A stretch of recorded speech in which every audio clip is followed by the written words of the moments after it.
Welcome back to the Re-Entry Archive. I rejoiced and celebrated myself. A 5-MAO DMT experience report, taken from erowid.org. This was my first true drug experience. I have smoked pot occasionally, but never done any psychedelics. I was invited to sit in on a ceremonial setting with dear and trusted friends for my 35th birthday. I was told that the experience was going to the light and that I would not experience any darkness. I had been very interested in DMT and thought that this was going to be the experience until a few days before the ceremony, when I learned that it would actually be 5-MeO DMT. A friend did some research and found many negative reports. This brought up a lot of fear for me. I've not been attracted to drugs in general because of deeply embedded negative beliefs from my family and from internalized fear. I wasn't sure if I wanted to continue on, but decided to at least join the group, to hold space and to act as a sitter. Once there, the tension inside of me was building. I was very anxious and nervous, yet a deep curiosity was rising. I talked with one gentleman who had a lot of experience with psychedelics, and I confessed that this was my first time doing anything. He said that this was his first time with 5-MeO as well, but assured me that it would be okay. Once the ceremony began, we were assigned a sitter. I invariably ended up with the gentleman I talked to, and he was the perfect sitter for me. I sat for him first, and his was a calm journey, asking me to hold him and proclaiming how beautiful it was. He had definitely gone to this light place. I looked around at some of the other people's journeys, which were loud and full of movement, grunting, purging, and the fear began to rise within me. The first group of sitters wrapped up, and the second group began to ready themselves. The powder was laid on after being weighed, and I was given a medium dosage so that I wouldn't just be teetering at the edge, but really in the experience. I was to insufflate this with everyone, but became tearful and paralysed with fear. My sitter offered words of encouragement, and I nearly blacked out, but at the last moment, the guide began counting down, and I found the courage to take the leap of faith and dive into my first ever psychedelic experience. It was almost as if a force greater than me came in and helped me get this substance up my nose. It burned slightly, and I recall asking for a blanket. My sitter laid me down with a blindfold and blanket, and I waited, fear still pulsing through my veins. Then I began to feel the medicine taking hold. It started in my legs and moved up throughout my body. I recall feeling paralysed, pressing, weighted sensation. I could still feel my heart pounding, though I believe this was from fear, not from the drug itself. Suddenly I lost myself, and my body, my identity, my ego. I saw some grey and black fractals and felt a falling sensation through layers and layers. An internal voice said, "I'm dying, I'm dying, I'm dying." It felt like everything melted away, and I was in the cosmos, or rather the cosmos was me, and I was one with the darkness or void. I wanted to move, but could not. Pressing sensation kept me in this position, and I recall reminding myself to let go. The whole point of this experience was a huge letting go of me. Letting go of fear, letting go of control. This made it deeply spiritual for me. I don't recall how I got there, to my hands and knees, but our guide said if we felt uneasy, to get on our hands and knees, because this often felt more grounding. Suddenly, I could feel a plastic bag in front of me and could hear myself vomiting. But this was no regular vomiting. This came from a place deep within. I was making a noise so primal, so deep and instinctual. I couldn't believe it. It was coming from my body. I was digging down deep to purge psychic junk. Liquid oozed out of my mouth, and though I was still blindfolded, I felt it was a yellow colour. It was warm and wet, and it kept coming and coming. I purged hundreds of times. In between purges, I burped, as if to burp out negative energy.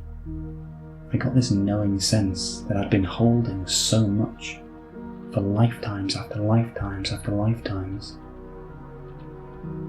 All the deaths of the earlier part of the experience made more sense now. I had to die to self, die to ego, over and over again, to purge out all of these lifetimes of crap which I had accumulated. While I was purging, this inner knowing came over me, my soul's purpose, and a deep gratitude flowed for being a soul that could handle all of this. However, another voice of knowing rang in to say, you don't have to hold so much for everybody else. Don't do the work for everybody else. As the purging slowed and I began my re-entry, I began to channel a voice. I was speaking in second person. You are so beautiful. You did such a good job. You don't have to hold it anymore. Never hold that much again. Okay? Deal. Just be. Don't need to do all this work for others. You're doing a great job.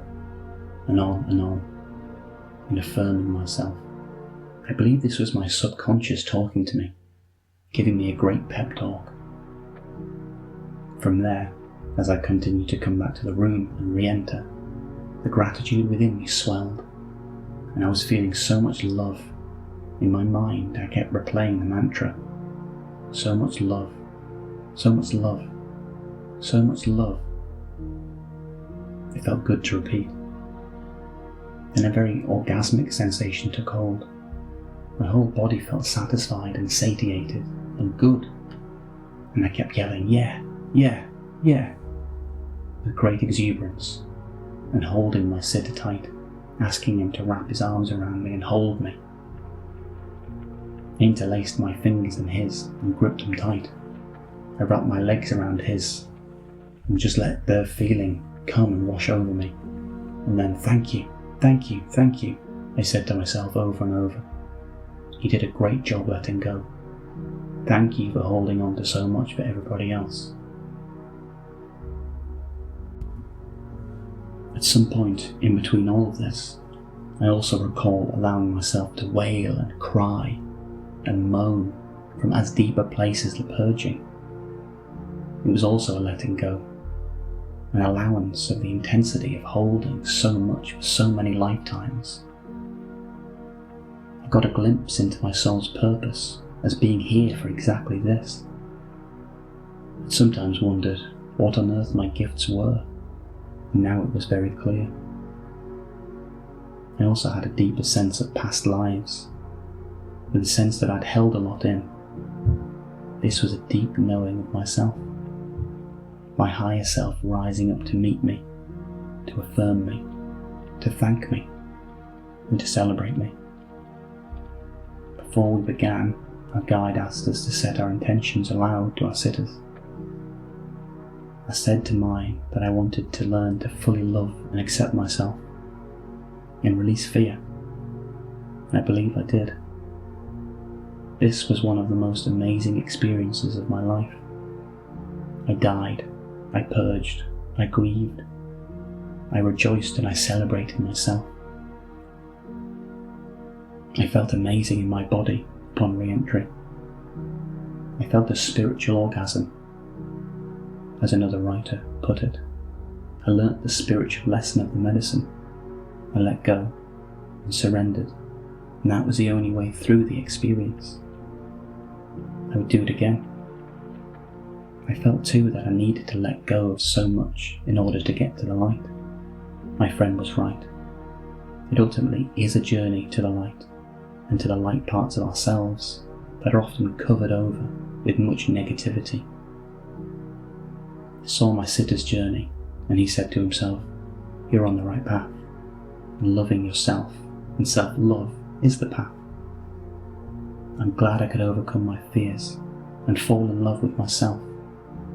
I would definitely recommend this journey.